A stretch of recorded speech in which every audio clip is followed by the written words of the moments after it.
welcome to another edition of Life, Love, and Philosophy.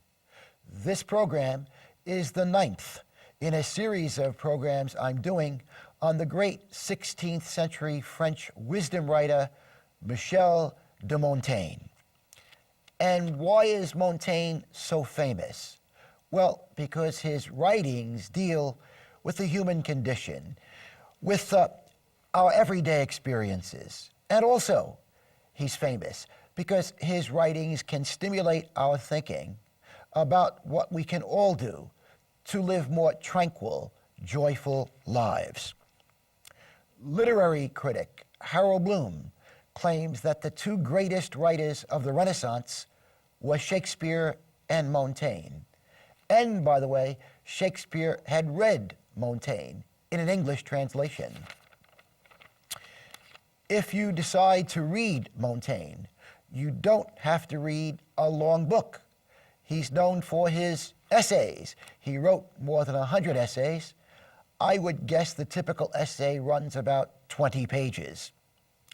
He wrote essays on different aspects of the human condition. In previous programs in this series, among the essays I've dealt with are the following: his essay on education, on books, on friendship, on solitude, on the art of conversation, and more recently, I've been dealing with some of his essays which deal with human nature. One can easily access Montaigne's essays. You can find collections of them at any library and at any good bookstore. Montaigne, on the subject of human nature, indicated that he believed there is a violent aspect to human nature. And what led him to this conclusion? Well, his reading of history and of philosophy and his own experience in life in living through the religious civil wars of the 1500s, in which Catholics and Protestants were at each other's throats, resulting in much bloodshed and deaths. Montaigne's own words about this violent aspect of human nature. He said, "Nature herself, I fear, implants in men some instinct towards inhumanity." Again, nature herself, I fear, implants in men some instinct towards inhumanity. Several centuries later, Sigmund Freud also wrote about this aspect of human nature. Freud claimed that human beings are innately aggressive, that we come out of the womb aggressive. Freud believed that human beings are not naturally gentle creatures, that truly gentle people are people who have worked at becoming gentle. And Freud looked to history to prove his thesis that there is an instinct for aggression in people. Freud wrote about the wars, the pogroms, the racial discrimination so many people had experienced in history, again, to prove that there is a very negative aspect to human nature. Religious people, I suspect, might phrase it this way. They would say, we human beings have an inclination to sin. Montaigne did believe that there is a positive aspect to human nature. He did not deny that there are people of exceptional goodness, exceptional kindness, and that there is potential in all of us for goodness and kindness and compassion and love. Indeed, Montaigne would have agreed with Pascal, another great French intellectual, who said this, and I'm quoting Pascal: "There are two natures in us, the one good, the other bad." Montaigne believed that the key to people acting more virtuously was self-study, self-understanding. The idea is know thyself. I've talked so often in my programs about the Greek maxim, know thyself. Montaigne attached a lot of importance to that. Indeed, he says in one of his essays, and I'm quoting him, "I study myself more than any other subject." Montaigne believed that most people remain rather unaware of themselves, rather ignorant of themselves. And one of the consequences of this is that people can inflict pain on other people if they don't understand themselves very well, and if they don't understand how they behave very well. Montaigne, in his self-portrayal, does not portray himself as a saint. Far from it. Indeed, in one of his essays, Montaigne claims he was addicted to certain vices, but he goes on to say that he avoided other vices as thoroughly as any saint could do. Indeed, in his essays, he portrays himself as a very complicated human being, which he believed we all are. But one does get the impression from reading his essays that he was an exceptionally sincere, reflective human being who was trying very hard to be a virtuous person, to be a kind, fair person. Montaigne on human nature also comments in his essays that he believes it's in our selfish interest to be good people. Like so many of the great thinkers I've alluded to in previous programs, Montaigne believed that whether there is a God or not, whether there is a hell or not, life will have a sweeter flavor if we try hard to be good people. Here are his own words. "There is a certain gratification in doing good, which gives us joy." He then went on to say, "A generous pride accompanies a good conscience." And he commented that evil people cannot experience this kind of joy that is peculiar to people trying to be good people. Montaigne, before becoming a writer, had been a lawyer for many years, and even a politician. Indeed, he was at one time the mayor of Bordeaux, France, where he lived, by the way, and also served in the local parliament. But I must tell you, his comments on government and laws may shock you. And here is a selection from Montaigne on laws. And he's not just talking about laws in France. He had studied many different cultures and the laws of many different cultures. Again, his own words. "The laws maintain their credit, not because they are just, but because they are laws. Laws are often made by fools, and even more often by men lacking in fairness. But laws are always made by men, and men are vain and unstable creatures." Again, those are Montaigne's own words. He continues, "There is nothing so ordinarily faulty as the laws." And again, his own words, many of our laws and customs are monstrous and barbarous. Allow me to give some examples from French history and also from the history of other countries in terms of laws that people might find morally questionable.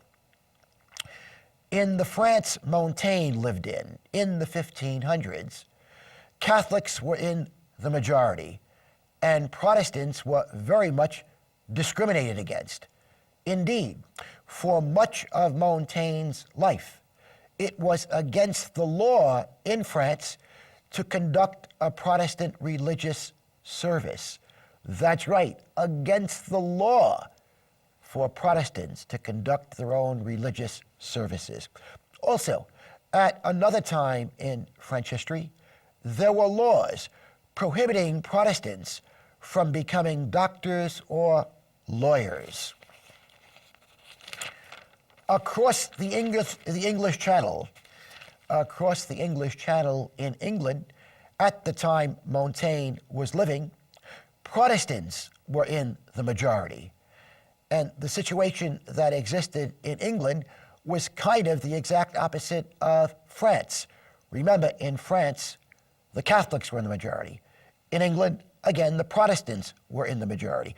As a consequence, the Protestant church became the established religion of England, the official religion of England.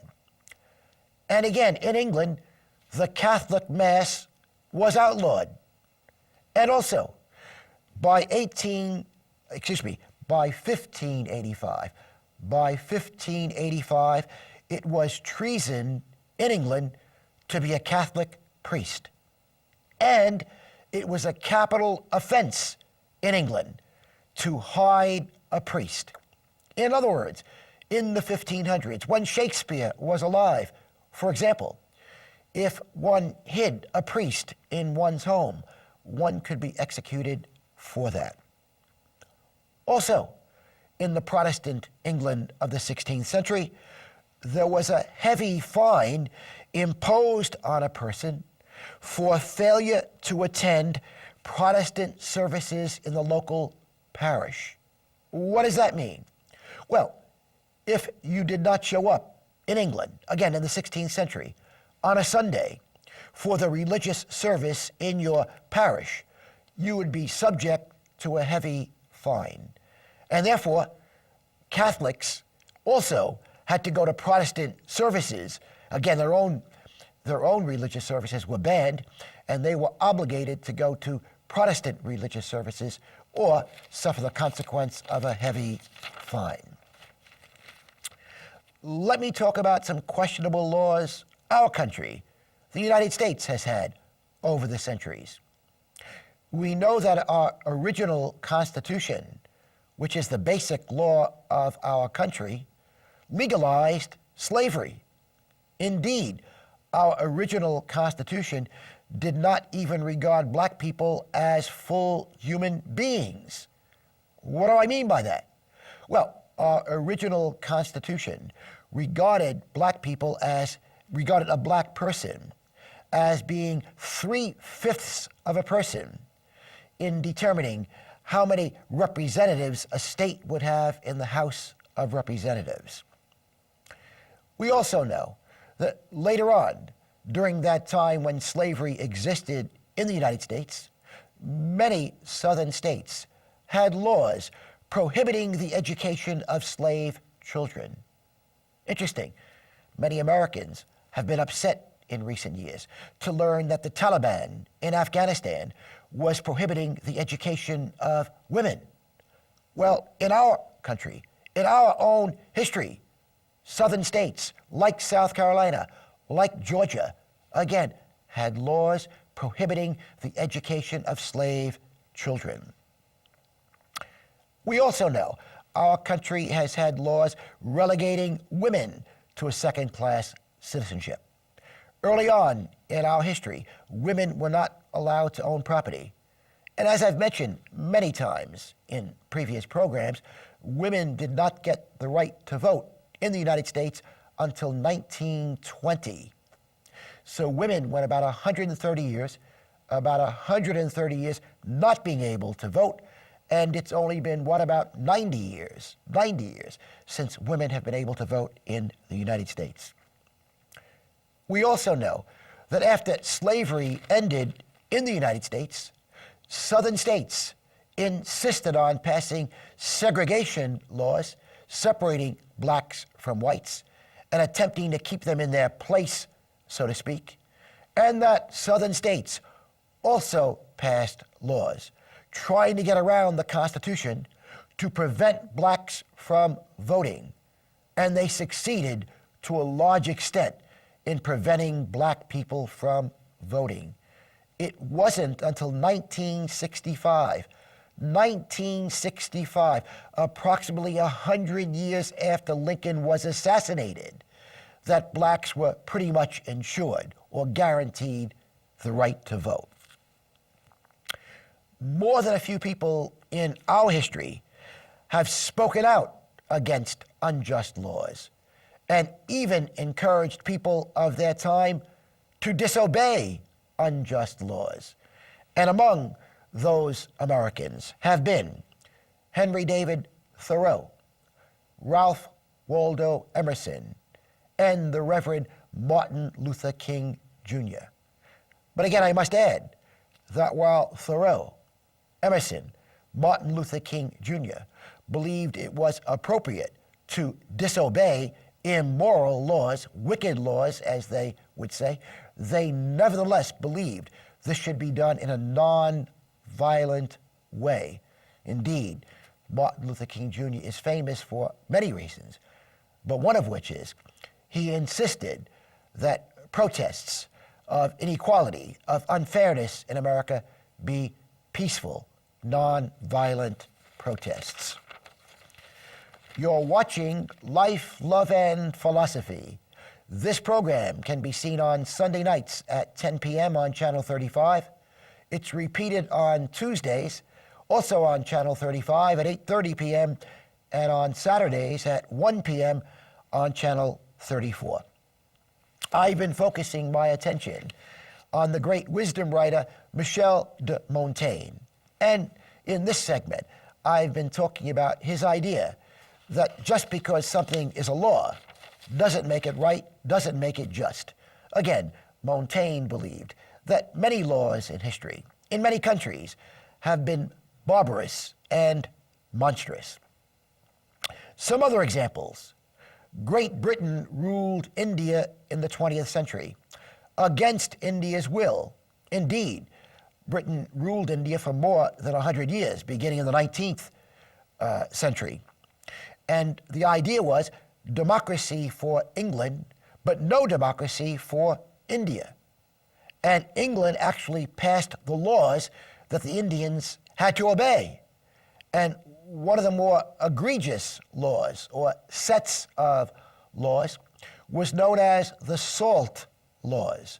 And why were the Salt Laws, which the English Parliament passed and the people in India had to obey, why were they so significant? Well, India has a very hot climate. Salt is extremely important there. The Salt Laws, the British Salt Laws, gave the British a monopoly on the sale of salt in India. So Indians had to buy their salt from the British. Well, Mahatma Gandhi, the leader of the Indians, thought this was a very wicked law. And Gandhi, like Martin Luther King Jr., and indeed in years before Martin Luther King Jr., conducted peaceful protests, non-violent protests to overturn these laws. And eventually he succeeded. Again, we describe what Emerson and Thoreau and King and Gandhi wished to do and did do as civil disobedience. Indeed, Thoreau's most famous essay, arguably his most famous essay, is entitled Civil Disobedience, in which Thoreau enumerates the reasons why it is appropriate to violate, to break what he considered to be an unfair law, a wicked law. Moving now to Germany, 20th century Germany, and some of the vicious laws, some would describe these laws as vicious, that the German government has passed. We know that when Hitler came to power in the 1930s, a series of anti-Jewish laws were passed. For example, laws passed by the German government prohibiting German Jews from certain professions, so that Jews, after Hitler came to power, could no longer be doctors, could no longer be lawyers, could no longer be journalists, could no longer teach at universities.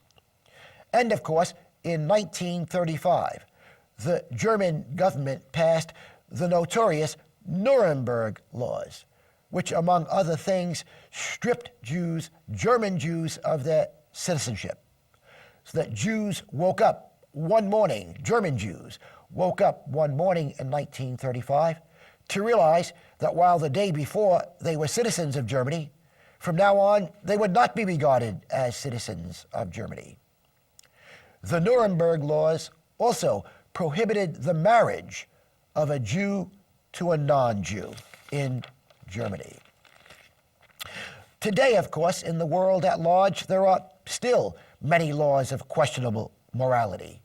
Some Muslim countries, for example, Iraq, Iran, Pakistan, have made homosexual sex illegal.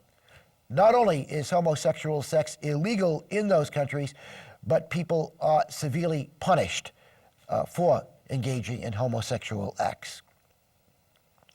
Burma, also known as Myanmar today, has a Video Act which prohibits anybody from videotaping anything unless the government has given that person permission to videotape.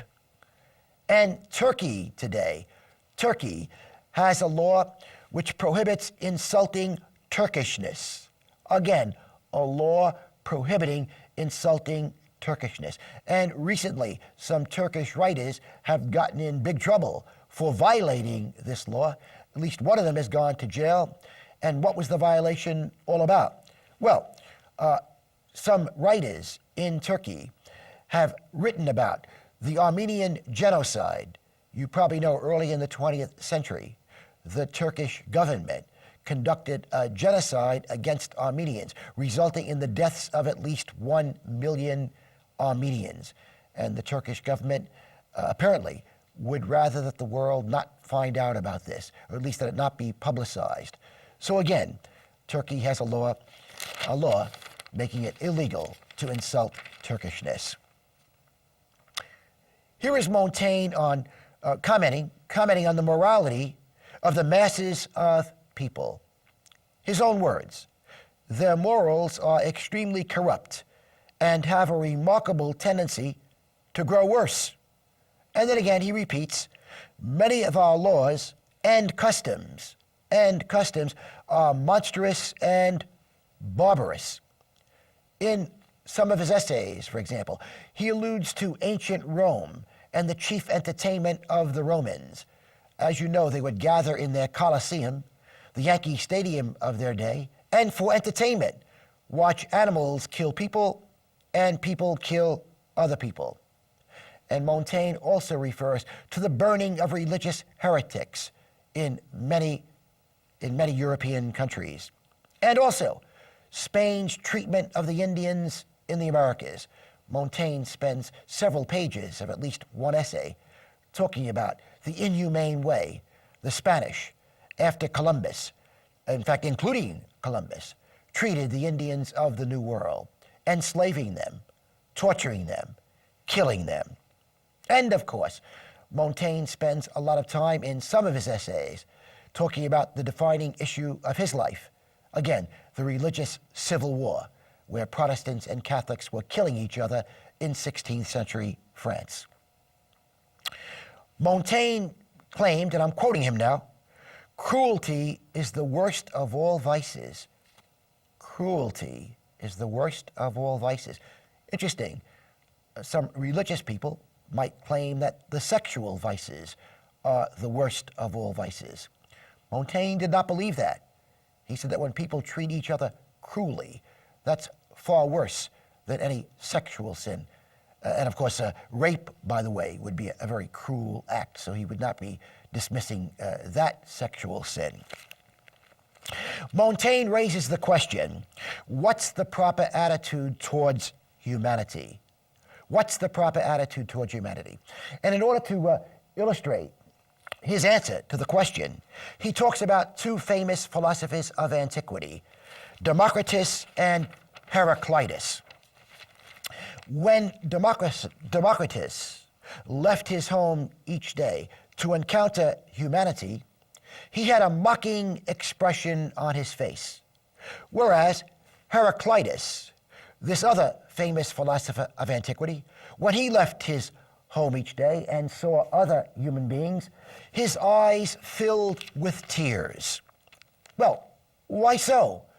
Why did one philosopher have a mocking expression and the other a tearful expression? Well, Democritus, again, the gentleman who had this mocking expression, he found human beings to be vain and foolish. He found human beings to be vain and foolish. On the contrary, Heraclitus, the other philosopher, believed that life is difficult, that there is much suffering in this world, and that everybody suffers, and as a consequence, he felt pity and compassion for all people. Montaigne puts it this way: Democritus laughed from the moment he left his home and encountered other human beings, while Heraclitus, on the contrary, wept. Montaigne now talks about his attitude towards humanity. And here's what he says: I prefer Democritus's reaction, not because it is pleasanter to laugh, but because it is more condemnatory. It is more condemnatory of us than the other. Montaigne continues, there is, in my opinion, not so much misery in us as foolishness. There is, in my opinion, not so much misery in us as foolishness. He sounds like Shakespeare. King Lear said the following: when we are born, we cry because we have come to this great stage of fools. And also, elsewhere in Shakespeare, another character says, what fools these mortals be. Question: what do you think is the proper attitude towards humankind? By the way, I must add that Montaigne was not lacking in empathy or compassion towards people. In fact, his essays reveal a very compassionate man, but he was very upset at the way in which people often treated other people, the cruel way in which people often treated other people. More on Montaigne next week.